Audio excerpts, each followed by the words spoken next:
welcome to the Modern Job Hunt. I'm your host, Ryan Federley, and today's episode is with a few hiring managers. This is a live streamed web series. Today, we're meeting on November 2nd, 2023. We'll be talking about job hunting in the tech sector, and this episode specifically is all about hiring managers. So, I have a few product hiring managers with me today. We've got industry experts on the show every now and then from AI, recruitment, hiring practices. Today, we're going to dive deep into hiring managers, how they review CVs, how they structure the interview process, and tips for candidates going through that. With me today, I've got Ryan Smith. Ryan is a product leader specializing in 3D and artificial intelligence technologies. And if you are looking to learn more about Ryan, I've just flashed a QR code up there. As the founder and CEO of Digital Animal and as product head at Shopify, Ryan built and scaled teams across multiple time zones serving global customers. All right. And then we also have Timothy Young with us today. Timothy Young is a seasoned product leader with over a decade of experience in digital and the technology space. He is currently director of product at Hootsuite, leading the product management team for plan and create their core product portfolio. Before joining Hootsuite, he was the associate director of product management at EY and the lead product manager prior to that at TELUS Digital. Timothy is also a former president of Product BC, and outside of work, he teaches product management at the University of British Columbia. All right. And so for those watching this, you can watch this on LinkedIn, YouTube, Facebook, and Twitter. And let's get rolling. Welcome, folks. Thank you, Ryan. Thank you, Ryan. Good to see you both, Ryan and Ryan. Thanks, Timothy. So yeah, today what I really wanted to get is like the other side of the table. So last episode, for the folks that didn't get a chance to see it, was with recruiters. So I had two recruiters on the show. Both of them gave interesting insights about what it's like to recruit for a company. That's basically the first level of kind of most hiring processes, where you meet the kind of HR screen, recruiter screen. So this episode naturally flows to the next step of the hiring process, which is the hiring manager. So often in technologies interview series, we're seeing 2, 3, 4, sometimes 5 and 6 rounds of interviews. And the hiring manager is often that second step. And it is a very critical step. So I wanted to bring on a couple of experienced hiring managers onto the show and kind of understand what it's like from your side. How do you start this whole process before we, as the candidates, even see it? With that said, I'll kind of throw it to you, Ryan, and ask how do you kind of start the whole ball rolling? I know it starts probably well before we see the job description. Mm-hmm. On the product side, it's interesting that you get enough exposure to the business objectives and what's going on in engineering with the customer insights. So just like being a PM, as a PM hiring manager, you're thinking about the confluence of those three things coming together, and then what kind of talent you're going to need for the next years of roadmap. And so for my AI startup, I needed very specific talent. I could not spend cycles learning the market. Adding a head of product at Digital Animal who had been in e-commerce was critical. So that domain expertise meant I could rely on them to inform me about where we were going and why. So for that type of role, absolutely critical for the domain expertise. In the Shopify context, they have a whole framework around the T-shaped hire. So they're not necessarily looking for someone who's the subject matter expert on X. They're looking for someone who has some specialization, which is the spike part, and they've got other interests outside of work. They've got some rounding to their character, which really helps them work cross-functionally with designers and admin and marketing and engineering. So the horizontal part of one's character really helps round out the specialization. With any candidate, you're going to get some specialization. How are they rounded out? And that's critical to then the Shopify culture for hiring, particularly for PMs. Interesting. And Timothy, in your experience, do you kind of see the same thing at Hootsuite in your past companies where you're really building a team of product managers because the role is cross functional, so people play different skills and teach each other kind of throughout the specialty? Yeah, so an interesting thing we do in our teams is we ask all the team members to do some kind of assessment in terms of like their personality traits and some of the people skills like Myers-Briggs, 16 personalities and Strengths Finder, because we really like to approach it as a team in literally in terms of like the team complementing each other well in terms of like people skills, some of the stakeholder management skills that Ryan has mentioned, make sure we are rounding out the profile of the team strongly, and also at the diverse perspective as well, making sure that as much as possible we're hiring from pool of candidates that have diverse background, different experiences, that we're not so much looking for just culture fit, but culture add, that with every team member we're adding to the team, that we're adding something new, interesting, different perspective to better our work as a product team together. Now, in terms of the overall process, very similarly, like what look at our product strategy. This is actually a very timely question as we're going through 2024 product strategy planning. So as we create the strategy cross-functionally, and then we create objective and key results, goals that we want to achieve over the next year, but also this quarter, upcoming quarters. It really helps us inform where the gaps we have in the product management teams in skill sets so that we can identify roles that we might be hiring for, or looking internally, seeking candidates that have specific skill sets that we're looking for to fit kind of like the description that we're looking for in these roles. So that's what my take would be on that.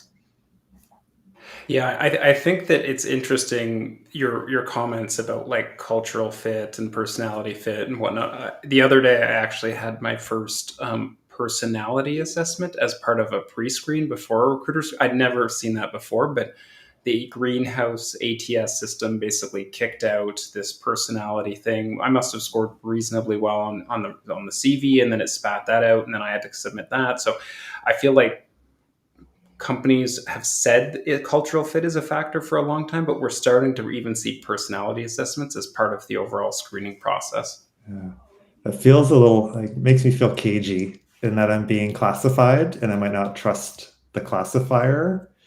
I do know from another hiring context that teams will self-assess that they have a lot of personality of a certain type and they don't want to keep adding that type. So then they're specifically looking for diversity. Mm-hmm. And so when it's in the context of a team, like Timothy was saying, rounding out their expertise, it makes a lot of sense to go, oh, Ryan's going to be the driver. And we have a lot of people that are like very technical and in the details, but they're not driving. So do you have a lot of people like absolutely focused on fulfillment, or people thinking about they have to influence? And that's going to be exposed in some of the personality assessments. And so for me, I feel quite cagey getting classified, you're an X, like Myers-Briggs or whatever. But when I start to get on the hiring manager side, I think, oh, like that is a real problem for us. We have too many people thinking the same, and we need a couple people around here that are different personality-wise.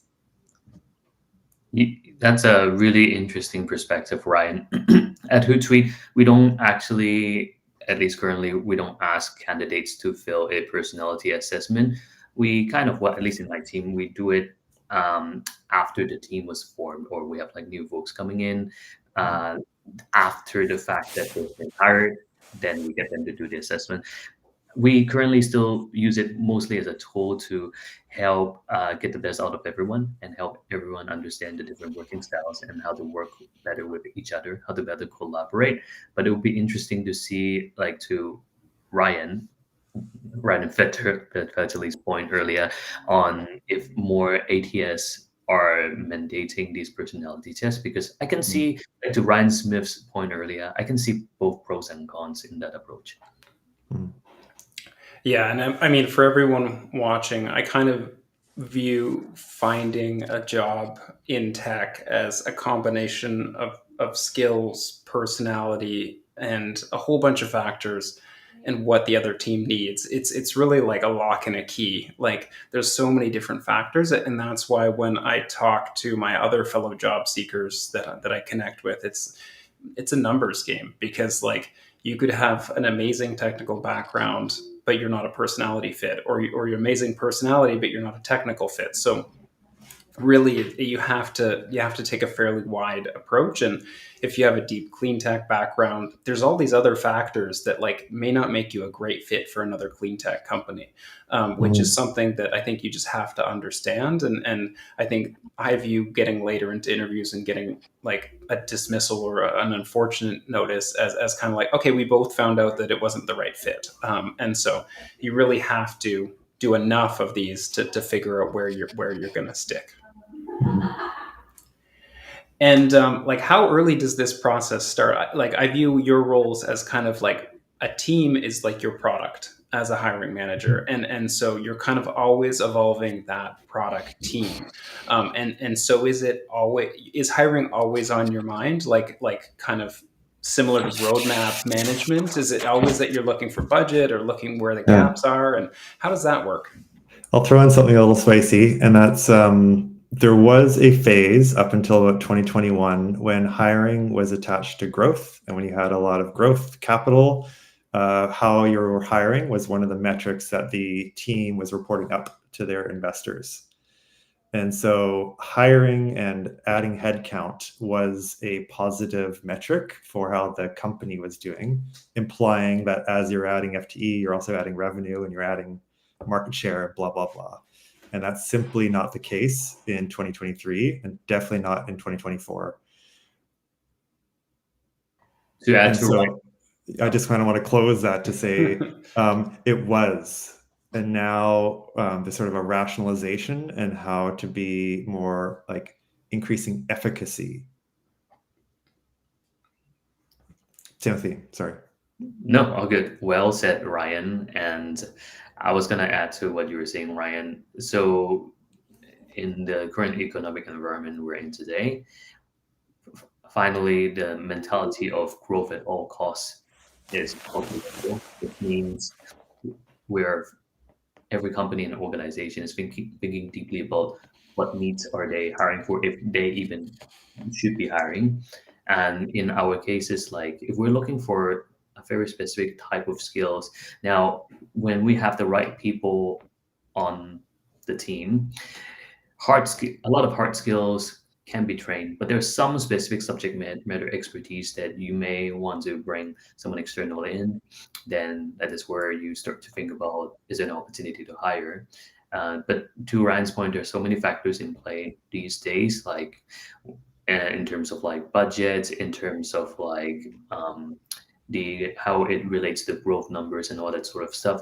I would say these days, post pandemic, I don't always think about the hiring pipeline just because of the nature of the environment we're in. But yeah, back then I pretty much always have like, I don't like to use the word pipeline, couldn't find a better word, but you can't put people in a pipeline. I don't really like that word, but I do always think about like who are the next few candidates, really good PMs that I would love to be able to hire if we have those opportunities available for them. Whereas we haven't hired externally for quite a while now, but we will be at some point in the near future. So this discussion actually reminds me I should start thinking more about some of these really good candidates that I've been hoping to get into our teams.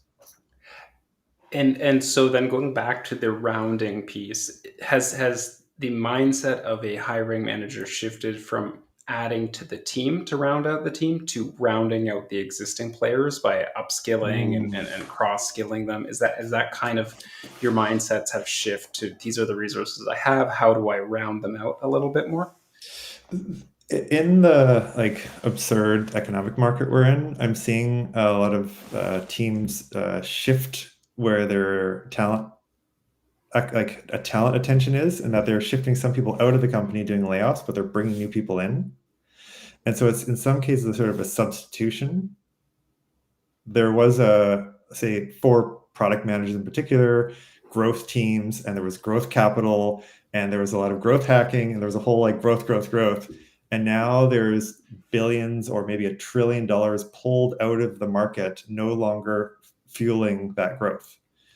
And so then you kind of need different talent types while maintaining your market share and still trying to grow it and figuring out how to grow your earnings per share if you're a publicly traded company. So you're pulling out some people off the field and you're putting other people on the field that have different skill types. And so there's a bit of, like, I don't think it's necessarily a like talent pipeline the way we were thinking about it up until 2021. I think it's a bit of a the competitive advantage has eroded. Our ability to secure capital to add talent to solve problems has eroded. On what grounds can we fight and win? Mm-hmm. And that's shifting some of the skills you're looking for from the PMs, like some of the rapid prototyping, the user experience testing, like quick insights, and then be able to go out and do a concept test or assumption test really quickly before locking up a quarter or 2 quarters building software. That's quite a different mindset for a PM. And so while you may have had a couple of really solid technical PMs running projects quarter over quarter, maybe you need to pull them off the field and pull some other people on the field. That's a great example, Ryan. In the economic environment we're in, it definitely does highlight and index more certain types of skill sets for product managers, like the prototyping piece you've mentioned. But generally, PMs were good at discovery, at hypothesis validation, quick, be able to show what some initial results and then would look like with real customers, whether it's again through low fidelity wireframes, high fidelity prototypes, or even experimentation in the product quickly, nimbly, in an agile way. Those are definitely much even more valued now in this environment, which may impact or kind of shift what hiring managers are looking for in APM. Yeah, and I feel like as on the candidate side, in 2021, roles were super specialized because I think capital was cheap. So that and I, at the time I was thinking, do I go deep into one skill set and become like hyper specialized in one area, and then salaries were going up for those deep special. I think now you're seeing a lot more range candidates where you can do those rapid testing and do the data analysis, and like companies don't know what's coming up, so they're hiring candidates with like a more diverse experience set is my impression, and that allows them to have that adaptability in challenging economic conditions. Mm-hmm. And so, like, when you're evaluating a CV, either in those kind of 2021 periods or today, like, what are some of the things that you look at as a hiring manager, and what stands out first? Curious where Timothy lands on this before I say anything. Thanks, Ryan. I see the resume as a piece of prime real estate. I live in Vancouver. Vancouver real estate is extremely expensive. So is how we should view CVs and resumes. Treat every inch of space you have in resume like Vancouver land real estate prices. Because seriously, like there shouldn't be any filler words, or as much as possible. We should leverage every inch of the space to highlight achievements and what you as the PM have done to achieve those outcomes that you've stated. Now, if the resume doesn't even talk about outcomes, then that's a different problem and story. But if a resume is strong in telling stories of outcomes you've achieved, definitely talk about how you collaborate with your team, because it's a very cross-functional, collaborative, strategic position as a product manager. But talk about specifically how you've done it differently, how you would have done it differently, for example, compared to other PMs, hypothetically speaking. I need to see resumes and applications where it's not a repeat of the job duties and responsibilities in the posting, but specifically candidate has driven this work differently from the sea of candidates I see, or the many other amazing PMs would have done this work. So that would be where I start. Yeah. Yes, that really rings true in terms of looking at the resume like a product, and if they're writing, if their words are outcome oriented, sentences, descriptions, numbers, great. Every once in a while I see a resume which is like inputs and outputs. That's a real flag. And so narrating effectively is critical. And honestly, any personality added to the resume is great. Any side projects, art, community involvement, anything to make them look more like an individual and not the same. Yeah. Diversity is quite like gold these days. People that are expressive, able to take some vulnerability and risks. I have a good friend, I was reviewing their resume and sharing more of the failures, like what didn't work and what they learned. Like it kind of shifted to like learning outcomes because there wasn't a positive outcome. And that really stood out and it worked for that person. And if you look at some of the Teresa Torres like customer discovery material and the way Marty Kagan coaches product teams, learning outcomes, being vulnerable, like the fails and what we learned, like bold, really want to talk to that person. So just something to consider depending on your courage level in a given application. Yeah, I totally agree with you, Ryan, because I think one key trait of a good product manager that in the past may not have been emphasized as much as these days is self-awareness. Whether it's through the application, whether it's through the interview, whether it's through day-to-day work, product managers who are self-aware of learning opportunities, what they could have done better, and even extending to, I know I'm going a little off topic, but when we speak about interviews, like a lot of people like to use the STAR framework. I like the STAR framework where there's 2 hours. The second R is retrospective. As a PM, we should always know about what we could do better, to translate to how we can always make our product better, and how our ways of working, how do we make it better. So if that is reflected in the resume, maybe through, for example, like what Ryan pinpointed as some product failures, what you've learned from it, how you've done better after those failures, that would definitely stand out as an application in my eyes. I think a lot of this feedback goes way beyond product. There's a lot of people in customer success and other roles, and if they do share those kind of vulnerabilities, those learnings, etc., I think they can stand out in their career field by looking at it in a very end-to-end perspective. And Timothy, I'm curious, you mentioned how you don't want the CV to exactly mirror the job description, and this kind of leads me into the new world of AI and application scoring and ATS systems. Do you think there is a point where we're getting to an AI that kind of inputs CV, inputs job description, spits out perfect match CV? Like how do we think we're going to actually understand whether someone's capable when we can have these kind of it's a cat and mouse game where the AI will weed the CVs and there'll be an AI that matches the kind of job description. So like, do you think that's going to make the hiring manager's job more difficult?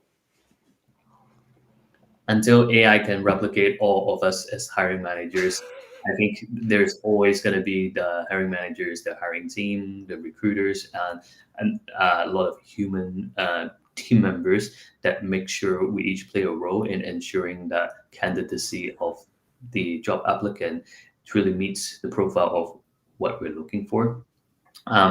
Yes, maybe at some point AI will get so good. Maybe it already is almost that good to meet a lot of the requirements from the ATS systems. But the ATS also would evolve with AI to maybe be able to better scan through some of the very generic pieces that they would understand the candidate may, I don't know, use AI to generate some of these content. So it always comes down to the end-to-end evaluation process, who gets involved, how many rounds of interviews there are for us to vet the candidacy of the candidate. Now, I have a lot of opinions and feedback around general interview processes. Interview as a concept may not always be perfect, but one thing that interview processes typically do pretty well, as long as it's well structured, is that we'll be able to get diverse perspective on whether the candidate is truly the type of tech professional we're looking for in this role.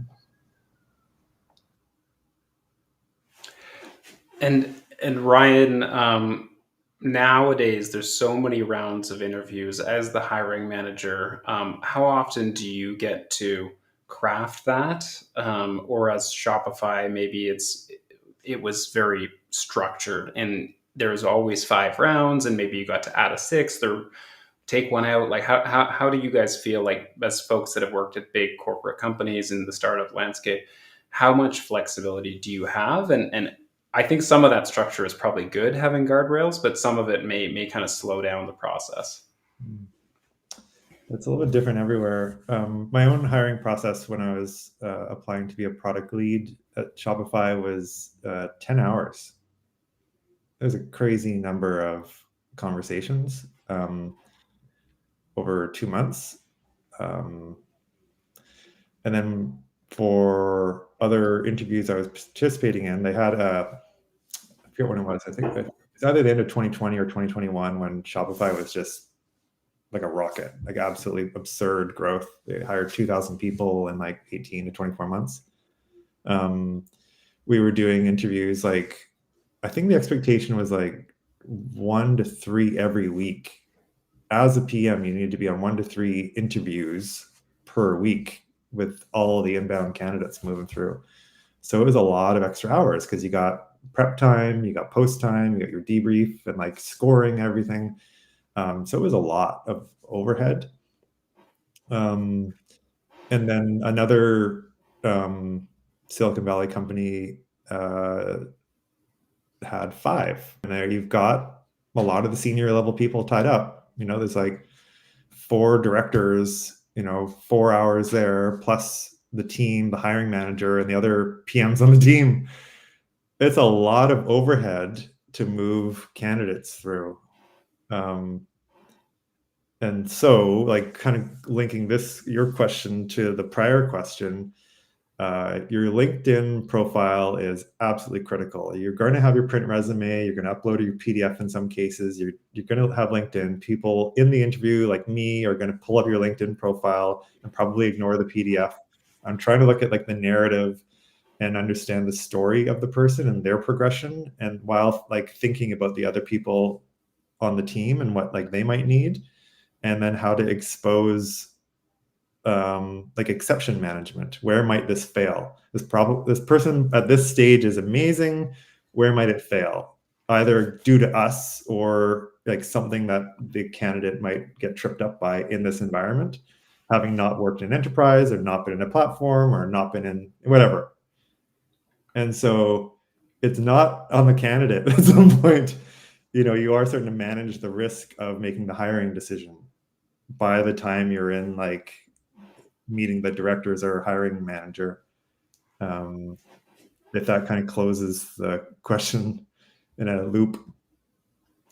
Yeah, and I'm always curious what you're optimizing for, like in terms of what time window. Because like when you're talking about landing in enterprise or landing in Silicon Valley based culture, Yeah. is it like you want that person to be up to speed within 90 days, 60 days, 180 days? Because I think that like some candidates may be great at getting up to speed in 45 days, and other candidates may be amazing at 180 days to 360 days or something like that. And it's always a challenge kind of figuring out, okay, this is a near-term win versus a long-term win. Like, how do you guys kind of think about that approach? When I was hired at Shopify, everyone consistently said, take your time, very complex environment, do all the one-on-ones with everyone you want to talk to gain context. Like the documentation is like neither here nor there. In some places it's great, but other people you have to go talk to the person that built it to understand what's there. So don't go relying on the docs. Go talk to people, especially in the first year. 9 to 12 months to really onboard as a PM. And then I think by the end of that year, it was more like 6. And I think by the time we were hiring people at 2022, it was like 3. And so the expectations shifted really fast as the risk went up. And I think that's quite the case now, where you don't necessarily have a year to 2 of just growth in a de-risked hiring environment, now your bets have to be higher confidence. So higher potential, cool, get them in. A year from now, they'll be very, very productive. I just don't think that's the case anymore. Timothy, do you share that kind of risk-averse approach at Hootsuite at the moment, like as a culture? Generally, in the industry, from my conversations with peers, that seems pretty similar to what Ryan mentioned there. The one thing I do want to add is, see, it could, like at somewhere like Hootsuite, it does take quite a bit of time for someone to onboard. I do tell new hires, new team members, take the time. Typically, we're looking at like 5 to 6 months for someone who's brand new to really get up to speed on historical context, how things were done, what were done, what decisions were made, why decisions were made in the product, and all that sort of stuff. But I do see at the same time, in parallel, there are little things, technical things that a new hire. Now, I'm speaking a bit more from a product perspective. I know we're talking about tech professionals in general, but from a product perspective, there are smaller wins, smaller technical pieces that PMs can add value in the first 30 days, sometimes in the first couple of weeks, sometimes in the first couple of months. And that's the beauty of roles like PM, but also other roles in tech. You do have a diverse set of responsibilities. So there are going to be pieces. Let's say if a senior PM onboards a company, they are responsible to work on the strategy and some of the deep product management delivery work alongside with discovery. It may take them a long time for them to get fully up to speed to be able to create value in the product strategy work, but they can create value in starting to talk to customers, maybe even jumping into customer calls with customer-facing teams to add value to those calls, but also with the insights they gain from the customers, bring them back into discovery. They could start doing with discovery, depending on they're doing opportunity or solution discovery. They could, especially for fussier ideas in opportunity discovery, as a new PM, actually with no baggage from previous context of the company, they may be quite well fit to start doing discovery sooner than later.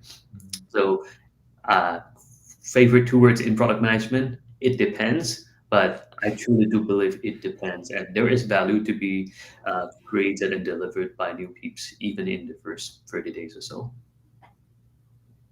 Yeah, I mean, a bit of kind of my view as a candidate when I go in, I view onboarding as a product I can immediately contribute to.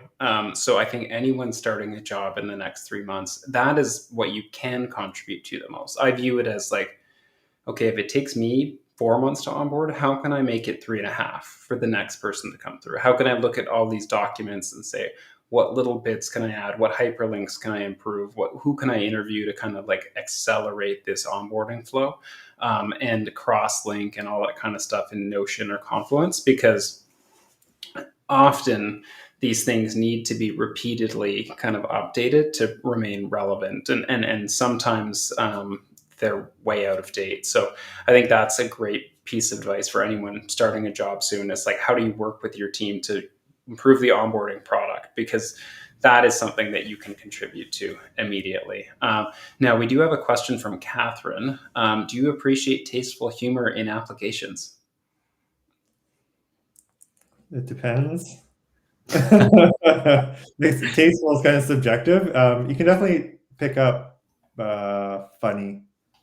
Like you get this more, I think, in the UK where people are self-deprecating, and so it can come through.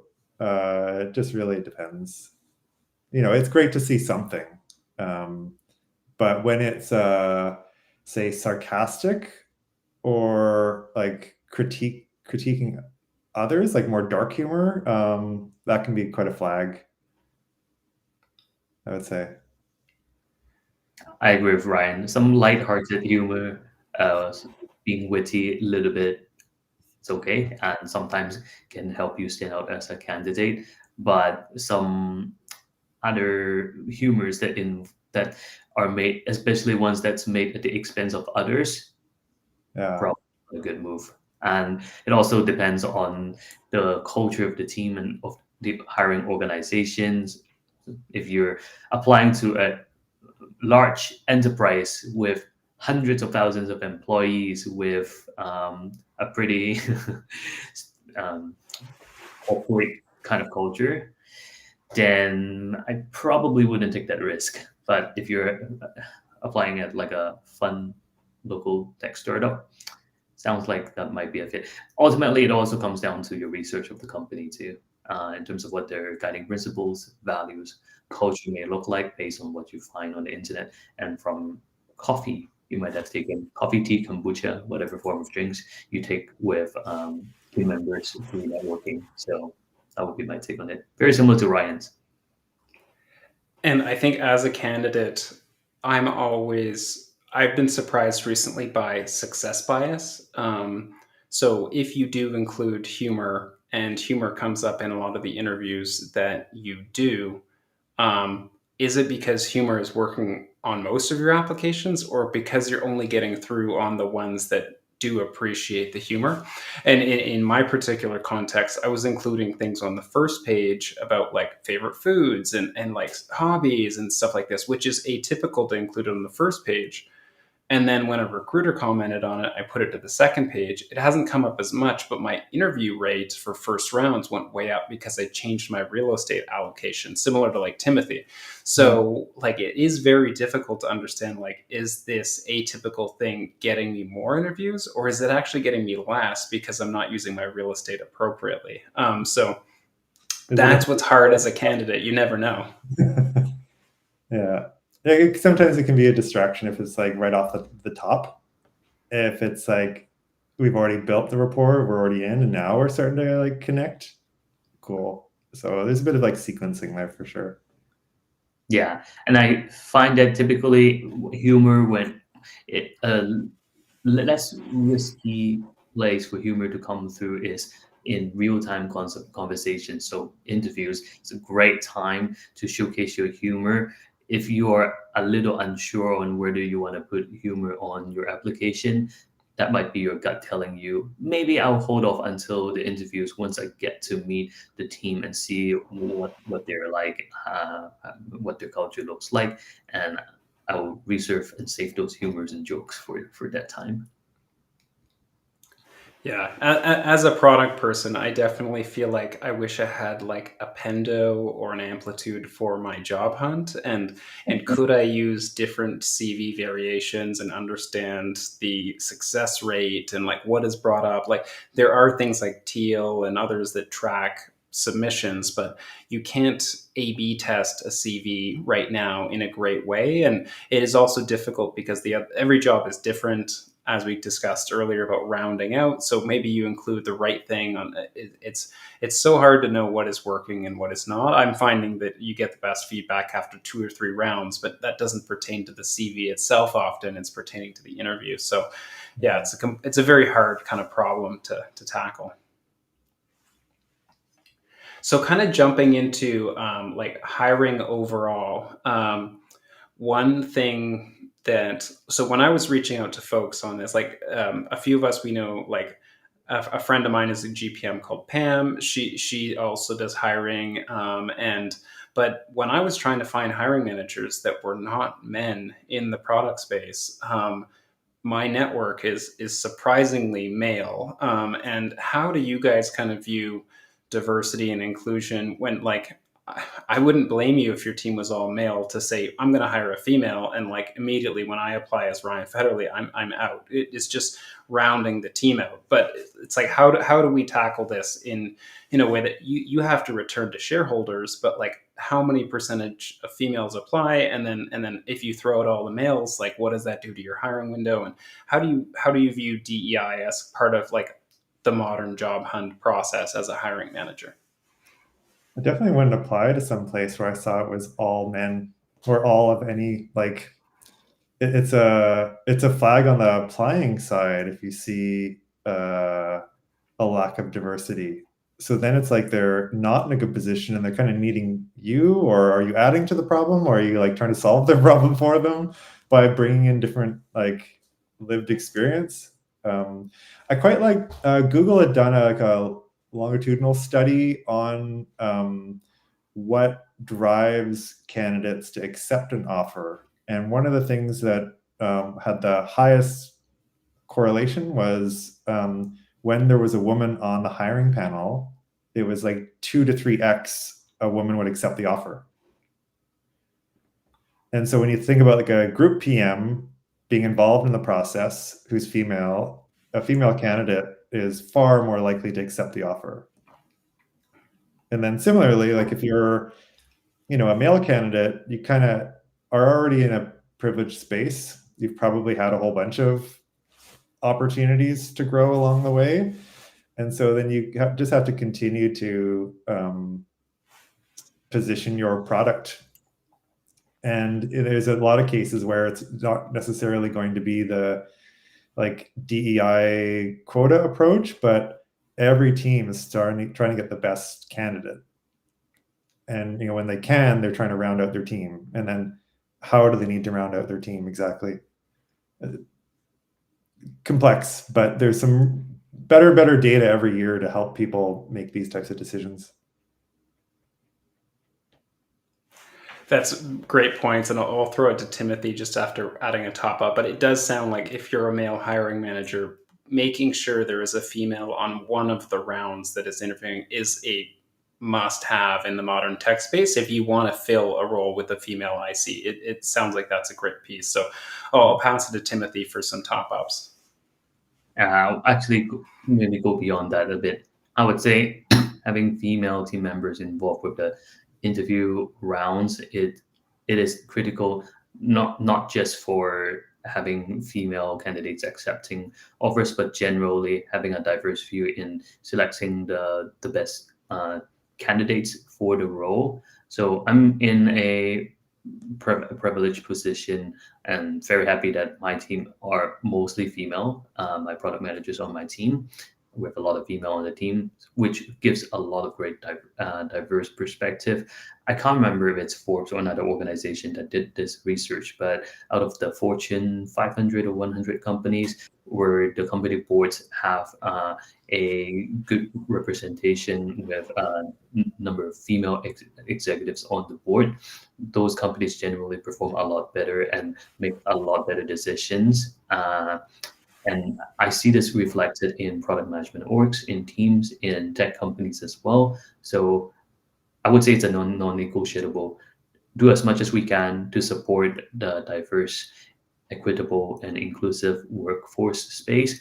And also, if we're getting partners, stakeholders from across the companies to build a talent pipeline that is truly diverse and taps into different sources of referrals and different methodologies to build up the pipeline. I know it's not always perfect, but if we have a pool of diverse or candidates that come from diverse background, hopefully we should be able to get a lot of candidates that would not necessarily look the same in profile and backgrounds as the existing team members that are in the team. So for companies that, let's say, have mostly male team members, male dominant environment, they likely need to make sure they're investing heavily in the recruitment space, in building a healthy, diverse pipeline so they can start addressing the problem head on and prioritize fixing that problem. Yeah, which kind of branches into the question that just came in from Jonathan. And I personally love referrals, but I'm also aware that my network is mostly male, mostly white. And so like I'm getting pulled in as another white male. So to get into diversity and equity inclusion space, you need to be very proactive because it'll be very easy in a majority tech world to recruit white men. So the question from Jonathan was, from your past hires, how many were from referrals, and are referrals the best path to get noticed? I'm happy to go for it, Ryan.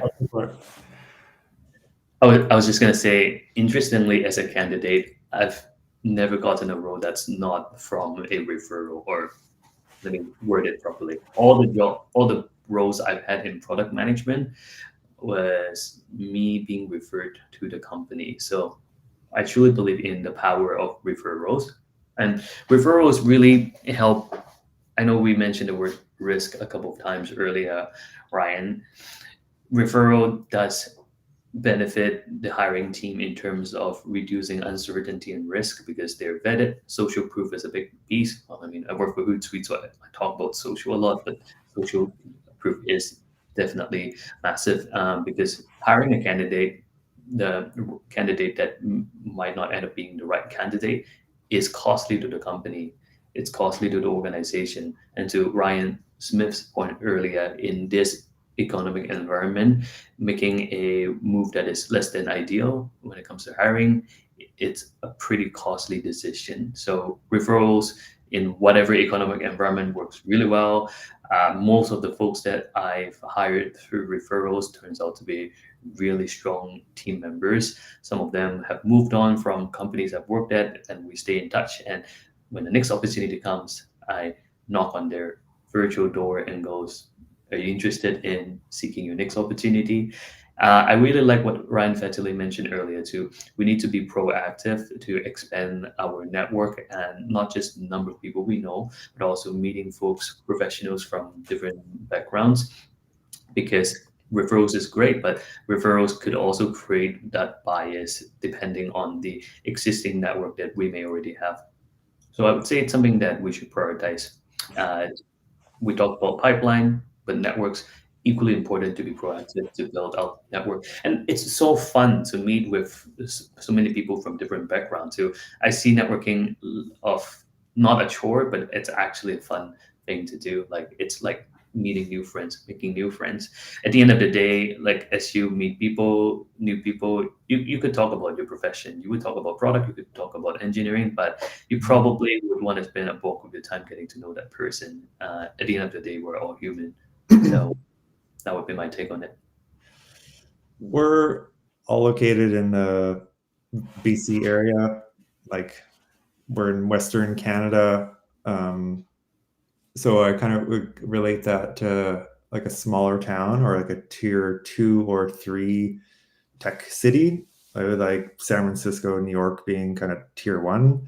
Once you're in a tier 1 city, things are really obvious. There's events every night. You can just like go out and build massive in-person, real life, like social networks and get a ton of referrals.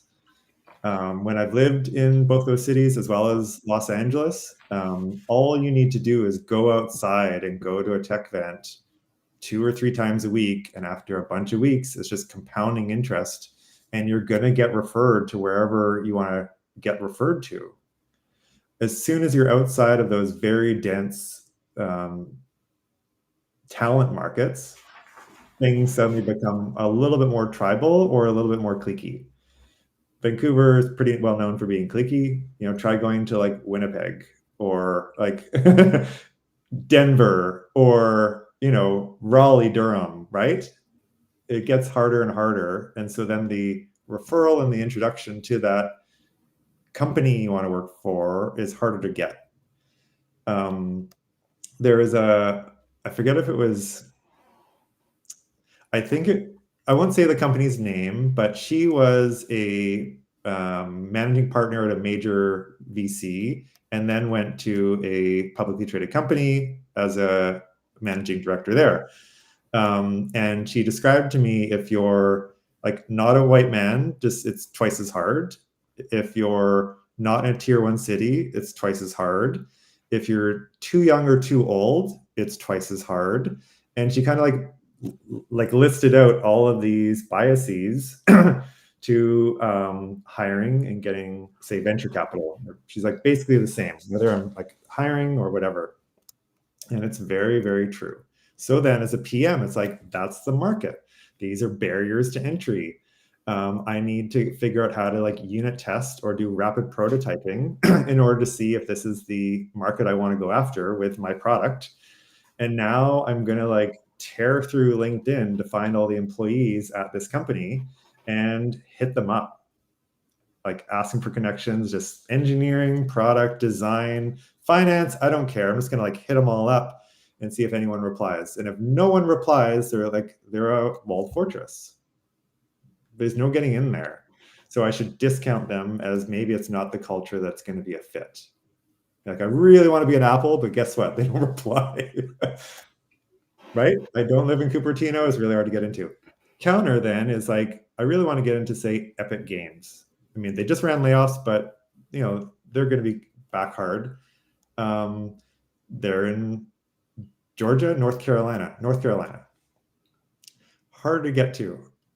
And so then how do I build the network into that network? So you kind of need to like rapid prototype your way into the referrals to get enough informational interviews with employees to then possibly get referred into a job you want to apply for. It's a slightly longer game, but it's very efficacious. I think my view also on Jonathan's question is, if you are from a clique city, it's very cliquey. So it's almost like customer concentration when you're a PM.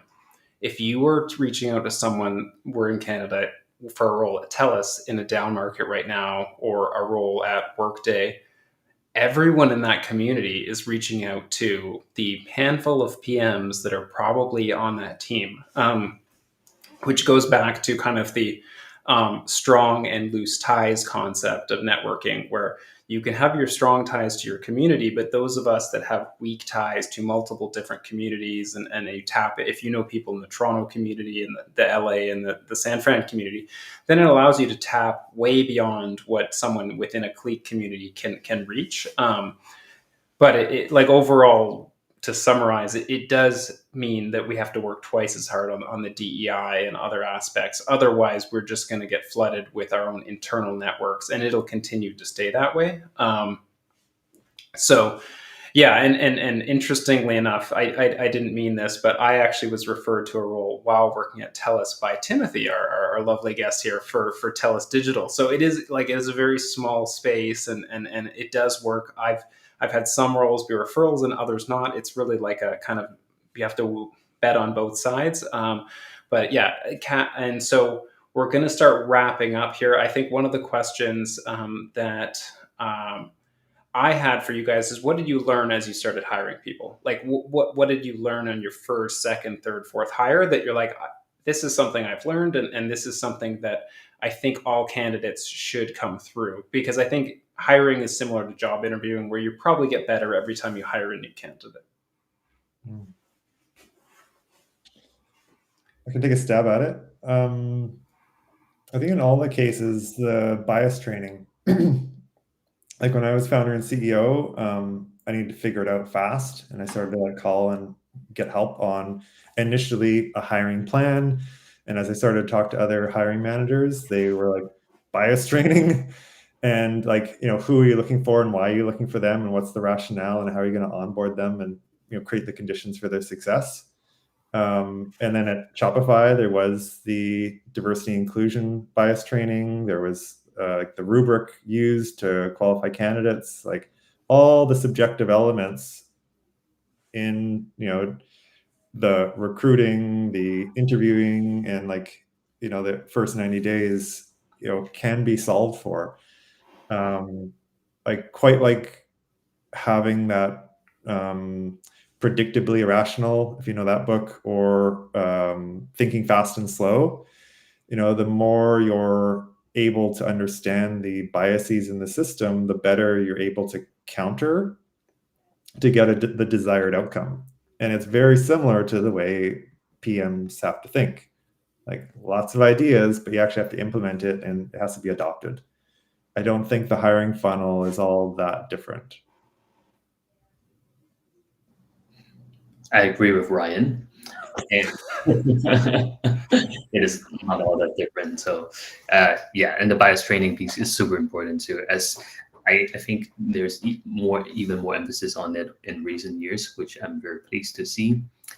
To add to what Ryan was sharing, from my perspective, since I am in product management, the very important piece is I hire my second, third, fourth, and subsequent hires is that we get to iterate on how we hire, how we interview, and how we vet candidates.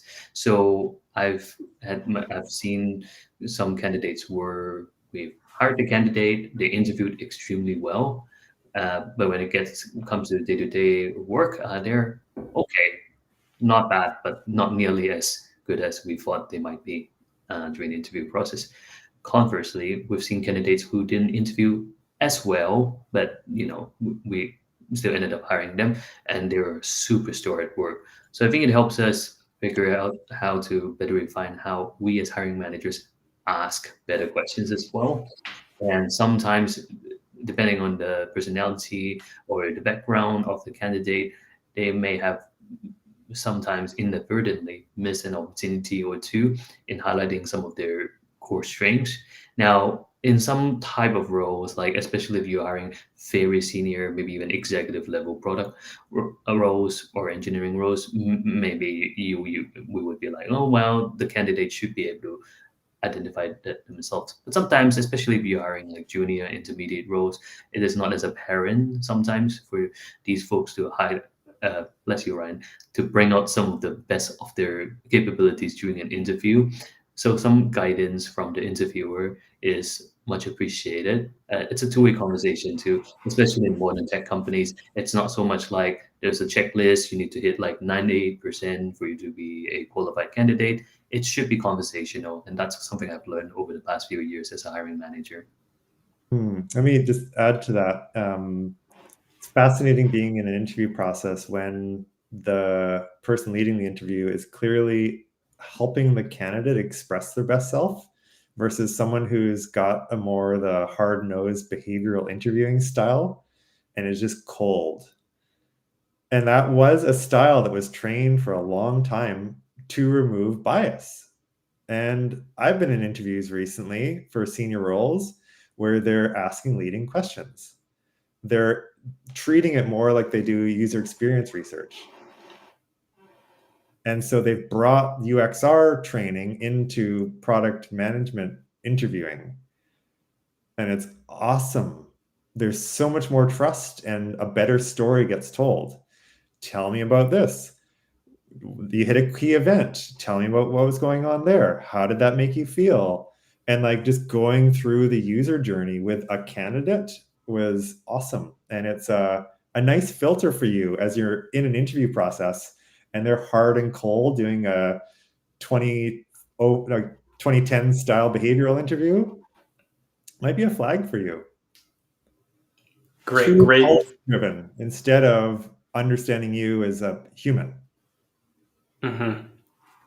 And great points. Similar to like last episode when we were talking to recruiters, a lot of the recruiters said like they bring so much energy to their interviews to try to make sure the candidates feel that energy and bring their best selves. So for those of you in hiring managers, in candidate roles, bringing energy to the recruitment screen is a great way to be successful. And then to quickly kind of cap up Catherine's questions that came in through the chat, just kind of like how to best vet companies. I did a whole episode on that with Lewis, episode 3. So if you search that on YouTube, we go into like how to ask questions to the company, how to learn more, how to use NDAs at the offer stage to get critical information about burn rate and revenue and all that kind of stuff. Mm-hmm. And then as a newcomer to Vancouver, how can I land a design or product manager role? Timothy was the president of Product BC. I'm a current board member. Product BC is a great way to get involved. A lot of Slack communities, which I know Catherine and I have communicated in the past about how to get involved. But like, I think it is a slow process. We all build our networks slowly. And I think that the more you show value for your community, the more the community will reflect back to you. I'd like to thank Ryan Smith and Timothy Young for being great guests today. If you are a viewer of this, there's a great way that you can continue to support the channel by subscribing on YouTube. As a product, this show basically has gone from not even knowing how to set up YouTube to 4 subscribers before today. So after this is our 5th episode. So if we get one more, then it's 1 per episode. So I'm loving the growth. And if you have any questions, please feel free to put them in the kind of YouTube channel or other places, and I'll try to bring them into future episodes. So I'm always looking for great ideas. I conducted a LinkedIn poll since our last episode, and the number one result was personal brand development. So I will be putting together an episode on how to improve your brand as part of the hiring process, and I'm looking to bring an expert in to talk about that. So thanks again to everyone. Hopefully that was fun for all our guests. And if you want to ever meet with me one-on-one, I'm also on ADP list, so you can find me there and book a one-on-one, and we can talk about how to improve the job hunt. So thanks, everyone. Ryan or Timothy, do you guys have any last words for our guests? Don't get disheartened, and never search alone. Something I learned in a recent layoff. There's a great book and community around never searching alone. Love Fantastic. that. Love that from Ryan. I agree. And it's definitely quite the journey. And even though some cities like Vancouver might get a bit of a cliquey reputation, but there are many great people in Vancouver. There are many great people everywhere. So it would take some time. So don't feel disheartened, like Ryan said. And also reach out to folks like all three of us if you need some help. And we look forward to connecting with you all. All right.